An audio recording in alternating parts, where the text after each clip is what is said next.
Hola a todos y bienvenidos a Formación Comunista. Yo soy Pau Botella y hoy hablaremos de revisionismo.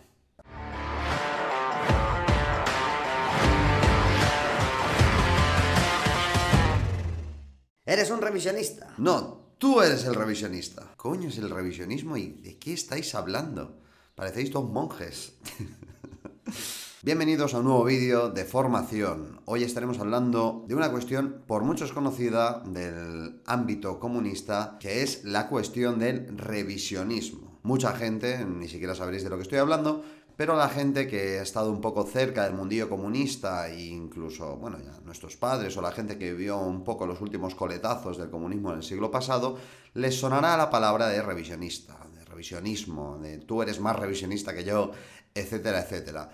Es una palabra que, sin duda, con el tiempo ha ido cayendo en decadencia, como lo ha hecho el movimiento comunista en general. Hoy en día parece más como una pelea de nicho entre gente que es fan de una literatura en concreto, que se acusan a unos o a otros de ser una casa o de otra, como en Harry Potter. Pero hay un trasfondo muy importante detrás de esta palabra y no tenemos que dejar que el paso del tiempo y el uso inapropiado por parte de X personas de esta palabra la desvirtúe y la vacíe de contenido, porque en realidad no hace más que reflejar la lucha entre la revolución y la traición a la revolución que se dio casi desde los inicios del movimiento comunista en el siglo XIX y sobre todo en el siglo XX. Pero antes de hablar del término en sí de revisionismo, que es en lo que vamos a dedicar este vídeo, sobre todo a introducir a la gente a esta cuestión, más que hablar de corrientes concretas, tenemos que entender cuál fue el desarrollo del socialismo científico, del marxismo y posteriormente del marxismo-leninismo dentro del movimiento obrero. Porque, a fin de cuentas, el marxismo no fue la única ideología obrera, ni mucho menos. Fue la ideología que acabó imponiéndose en el movimiento obrero, luchando tanto a nivel ideológico como práctico contra otras ideologías de carácter pseudo-obrero, pseudo-trabajador, que aparentemente también querían luchar contra el capitalismo y derrocarlo, pero lo hacían desde marcos que fueron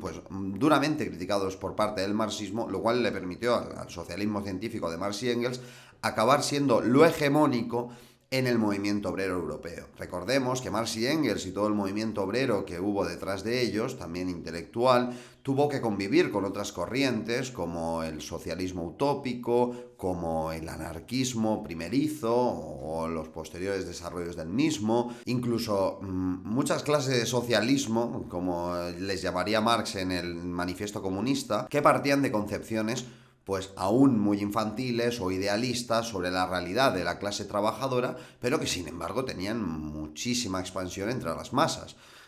Sin ir más lejos, el anarquismo fue una de las ideologías más importantes entre los obreros y también campesinos en el siglo XIX, que intentaría coger la bandera del socialismo y organizar a los obreros para hacer esa revolución social que nunca llegó.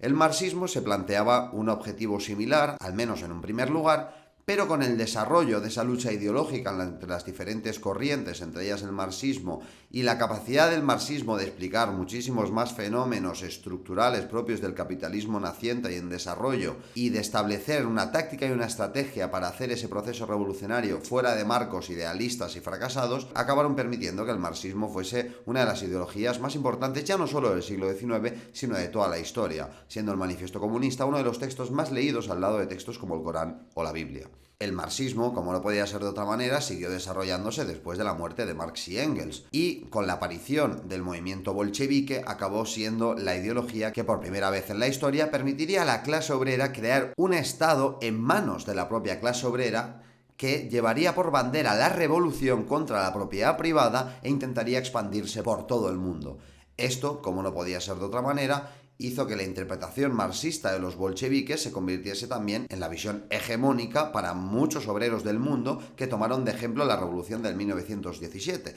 Incluso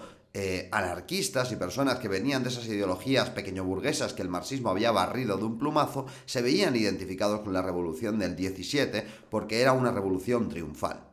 Pero claro, esto nunca ha sido un camino de rosas. Mucha gente dice esto de en la unidad está la victoria, todos a una, etcétera, etcétera, pero la unidad no es nada fácil ni nada pacífico. La realidad es que para que exista algo unitario, eficiente y revolucionario al servicio de la clase obrera, antes tiene que haber, voy a decirlo, sangre. Tiene que haber una lucha descarnada contra quienes intentan erigirse como jefes de la clase obrera, como líderes de esa clase revolucionaria y desenmascararles, es decir, demostrar si son revolucionarios o no, algo que no solo está en manos de los propios revolucionarios, sino de la propia realidad y de la historia. Llegó un punto en el que, tras la victoria del marxismo sobre el anarquismo en muchos países europeos y su hegemonía en general en la clase obrera, quienes querían erigirse como revolucionarios pero que no estaban de acuerdo en los términos en los que el marxismo planteaba el proceso revolucionario, tenían que enmascararse de socialistas, tenían que enmascararse de marxistas y ya no podían presentarse como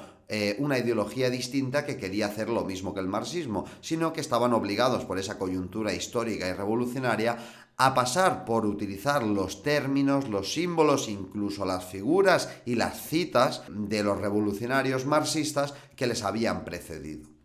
El revisionismo se entiende como todas estas personas que, pues, intentando llevar a cabo un plan totalmente distinto al que plantea el marxismo en lo que a la revolución socialista se refiere, a la superación del capitalismo, utilizan al marxismo como una máscara, como una falsa bandera que les permite infiltrarse en el movimiento obrero para después aportar su propia visión, vamos a decir, sobre cómo tiene que ser la revolución. Y claro, normalmente, como no podía ser de otra manera, este revisionismo fue reivindicado y utilizado por quienes tenían visiones totalmente desafortunadas e inútiles que habían desmontado ya los propios Marx y Engels de cómo hacer la revolución. El primero de ellos, más reconocido por todo el mundo, fue Bernstein, que, a pesar de apoyarse en esa tradición marxista, tiene frases tan célebres como "el fin no es nada, el movimiento lo es todo", haciendo referencia a que el socialismo estaba muy bien, pero que en realidad lo que había que hacer era reformar poco a poco el capitalismo y seguir luchando por la clase obrera para que vivieran mejor, aunque fuera en el propio capitalismo, y que si el socialismo llegaba, pues ya llegaría. Obviamente, esta visión contrarrevolucionaria, reformista, de que el capitalismo se puede cambiar poco a poco sin que a la burguesía le moleste nada y que la clase obrera vaya viviendo mejor como si todo fuera maravilloso y armónico, es una visión no solo hostil al marxismo y a la interpretación de la historia en base a la lucha de clases y los cambios de un modo de producción a otro, sino hostil a cualquier estudio historiográfico serio que obviamente nos permite entender que si hay un grupo que tiene una posición de privilegio basada en la explotación de otro grupo, esa resolución del conflicto, no sé en qué momento de la historia, se ha dado de manera pacífica. Pero bueno, lo que está claro es que en el capitalismo tampoco va a ser así. Efectivamente, el revisionismo no solo parte de esta visión reformista de que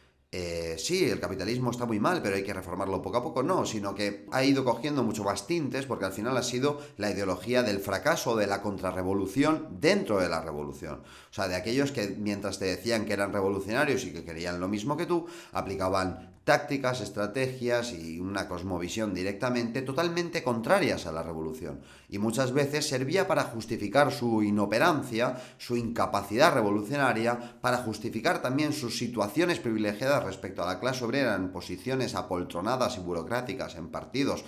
totalmente corrompidos y desclasados que no servían para nada. Y bueno, para confundir y engañar a la clase obrera a fin de cuentas. Esa fue la importancia que tuvo en un primer momento el revisionismo. Después, el revisionismo, como no podía ser de otra manera, entre esta pugna entre el socialismo y el capitalismo, entre la revolución o la contrarrevolución, fue tomando múltiples formas, las cuales iremos hablando de ella pues en futuros vídeos. Pero el revisionismo más clásico, que se le conoce como el revisionismo de derechas, pues tiene más características. No solo se centra en una política reformista, sino que además, por ejemplo, tiene una visión electoral o sindical de la lucha, no va más allá. Los partidos de este tipo intentaban conservar las formas que tenían los partidos de la Segunda Internacional, es decir, partidos heterogéneos, de masas en los que puede entrar cualquier persona, que no se dedican en cuerpo y alma a la revolución, sino que intentan llegar a pactos con el Estado y prácticamente se convierte en un apéndice de él, o incluso vendernos la moto de que sí hay que destruir el capitalismo, pero que la lucha no tiene que ser una lucha violenta o una lucha radical, sino que tiene que ser una lucha legal, aprovechar las estructuras democráticas conquistadas por los propios obreros para poco a poco ir formando parte del Estado e ir imponiendo nuestras medidas, que ha sido, pues, por ejemplo, la línea principal que han llevado los laboralistas en Inglaterra o los socialdemócratas en general en toda Europa. De hecho, Fue Lenin el que con su texto El Estado y la Revolución planteó la discusión filosófica, histórica y política sobre la cuestión del Estado y rescató muchísimos textos de Marx y Engels respecto a cómo es el Estado, cómo tiene que ser la revolución y el papel del partido, para poder demostrar que todos aquellos que hablaban de una revolución pacífica y legalista no solo estaban mintiendo a la gente, sino que estaban manipulando los textos de Marx y Engels y los términos descubiertos por ellos, como incluso la dictadura del proletariado, para poder justificar su incapacidad y su verdadero objetivo, que era no hacer la revolución, sino convertirse en un apéndice, como ya he dicho, del capitalismo. Esto es algo que hemos visto hasta nuestros días. El revisionismo moderno, por ejemplo, cristalizó sobre todo en el eurocomunismo, que es muy conocido y que además es casi un producto patrio, aunque bueno, compartido con los italianos y con los franceses, de Carrillo, del PCE de aquí, que pasó de una política de lucha revolucionaria contra el franquismo a una política de conciliación nacional, cuya estrategia estrictamente se basaba en conseguir puestos burocráticos en el Estado para acabar siendo la mayoría dentro de la estructura estatal democrática burguesa y poder imponer el programa del socialismo, algo que aplicaron también el PC italiano de Togliatti o el Partido Comunista francés de Thorez. Hoy no hablaremos de eurocomunismo como tal, pero es un ejemplo más. Si es que a día de hoy en España seguimos teniendo ejemplos de gente que utiliza el comunismo para intentar engañar a la gente, a la poca gente que aún necesita que le convenzcan desde el comunismo de que lo que están haciendo está bien. Nunca me olvidaré de cuando Alberto Garzón empezó a decir en Twitter, y eso no creo que sea difícil de encontrar, que la dictadura del proletariado en realidad significaba la dictadura de los pobres y que por lo tanto significaba la democracia y que ya habíamos conseguido el objetivo enunciado por Marx y por Engels. Cuando Marx y Engels hablan de dictadura del proletariado se refieren a que gobiernen los pobres. Creo que eso hoy en día nosotros solemos llamarle democracia. Obviando totalmente la cuestión económica, por ejemplo, y ya ni hablemos de la cuestión del Estado, del partido, etcétera, etcétera. Porque no están socializados los medios de producción, ni existe un gobierno del proletariado que persiga la contrarrevolución burguesa a la que le hemos quitado los medios de producción, porque a nadie se le ha quitado ningún medio de producción, básicamente, ¿vale? Esta manipulación fue denunciada por Lenin, pero Lenin y los bolcheviques en general tuvieron que vivir en sus propias carnes el desarrollo de ese nuevo revisionismo que poco a poco iba infiltrándose en las filas del movimiento obrero, no solo en Rusia, sino de toda Europa. De hecho, cuando Lenin crea la Tercera Internacional, la Comintern, lo hace para luchar contra la concepción extendida entre los partidos socialdemócratas de toda Europa en la Primera Guerra Mundial, que llamaban a filas a los obreros para defender los planes colonialistas de sus naciones propias. Y él, ante esta estrategia totalmente fallida, la corrupción de los propios partidos, la línea totalmente heterogénea e inútil que no estaba al servicio de los intereses de los obreros, el apoltronamiento de burócratas socialdemócratas en los puestos de poder europeos y la comodidad respecto a los métodos de lucha que se habían estancado totalmente en viejas formas de lucha que no servían para nada, fueron las razones que le llevaron a decir, tenemos que crear un movimiento comunista internacional que esté basado en principios revolucionarios, en una visión revolucionaria de las cosas y que se exija estar a la altura de las circunstancias y no ambiciones ser un partido más del Estado democrático burgués. Esto fue lo que les llevó a crear la Tercera Internacional e incluso a desprenderse de un término tan importante como había sido el término de la socialdemocracia, que era un término que utilizaban y defendían a muerte también la gente que formaban los bolcheviques junto a los mencheviques dentro del Partido Obrero Socialdemócrata Ruso y que incluso otros grupos utilizaban también en Rusia. Se desprendieron de ese término para que les empezasen a identificar con una cosa distinta. Esa evolución del comunismo, muchos diréis, bueno, eso es revisionismo, porque están cogiendo lo que había sido el marxismo hasta ese momento, su evolución, y lo cambian a su interés. Y aquí es donde vienen las discusiones más importantes de fondo de todo esto, ¿no? Que es la cuestión si al final todos somos revisionistas, que parece una discusión filosófica de dos colegas en un bar, un poco frikis, pero es una discusión real dentro del debate comunista. Ahora entraremos en esto, pero antes quiero mencionar el otro tipo de revisionismo que poco a poco se fue desarrollando como la cara oscura del revisionismo de derechas, clásico, legalista, etcétera, que es el revisionismo de izquierdas o aventurerista de izquierdas. Estas dos clasificaciones nos sirven un poco para después guiarnos en lo que es en todos los tipos de revisionismo que ha habido, que están mezclados también mucho con los movimientos de liberación nacional que hubo después y tal, pero Estas dos clasificaciones nos sirven para identificar normalmente pues, el tipo de desviaciones que vamos a encontrar en unos u otros de manera más fácil. El aventurerismo de izquierdas es un aventurerismo que sí, también vivieron los sucesores, digamos, de Marx y Engels y Lenin, y también se vivió durante la época de Stalin y que vivimos también muy fuerte, por ejemplo, aquí en los años 70, 80, con el rollo filoterrorista, guerrillero urbano que hubo en Europa. El revisionismo de izquierda se le conoce más como ese revisionismo que, en vez de ser legalista y reformista e intentar justificar con una supuesta estrategia súper elaborada por qué no voy a mover un dedo por los demás, es un poco al contrario, pero igual de malo, que es a bocajarro. Es ese revisionismo que se basa en una lucha romántica, totalmente idealizada de cómo tiene que ser la revolución, de echarse al monte, de hacer la revolución siempre en todos los momentos, a toda costa, y arriesgarlo todo por por un sueño romántico de lo que debería ser un revolucionario. Es una corriente que se emociona consigo misma y que no tiene en cuenta las condiciones materiales, es decir, ¿se puede o no se puede hacer la revolución? ¿Tengo suficiente seguimiento para hacer la revolución o soy un grupo sectario al que nadie le quiere? Esas preguntas son las que los revisionistas de izquierdas no se hacen y que al no saber ver estas cuestiones, a ver si está madura la revolución, si tienes la alianza de clases hecha de manera correcta o la estrategia respecto a esa alianza hecha de manera correcta, muchas cuestiones que al final atraviesan cualquier movimiento revolucionario, ya no hablo del socialismo, sino de cualquier movimiento revolucionario, son preguntas a las que no quieren responder. El ejemplo más claro de esto para mí son, pues, por un lado, esos que reivindican el terrorismo individual y cualquier tipo de acción violenta porque es lo justo, porque ellos nos hacen daño a nosotros y nosotros tenemos que hacerle daños a ellos, ese rollo infantil a más no poder, sobre como si esto fuera una competición en la que tenemos que rendirle culto a una especie de justicia divina absoluta, o sobre todo el guerrillerismo que se implantó sobre todo en Latinoamérica y también en Asia y que aquí tuvo una expresión muy pobre y ridícula, de hacer la revolución a toda costa en base al foquismo, que el foquismo pues, es un término que también desarrollaremos en un futuro, pero que se basa justamente en que la revolución tiene que empezar en un sitio, unos pocos hombres armados con las ideas muy claras, y poco a poco ir conquistando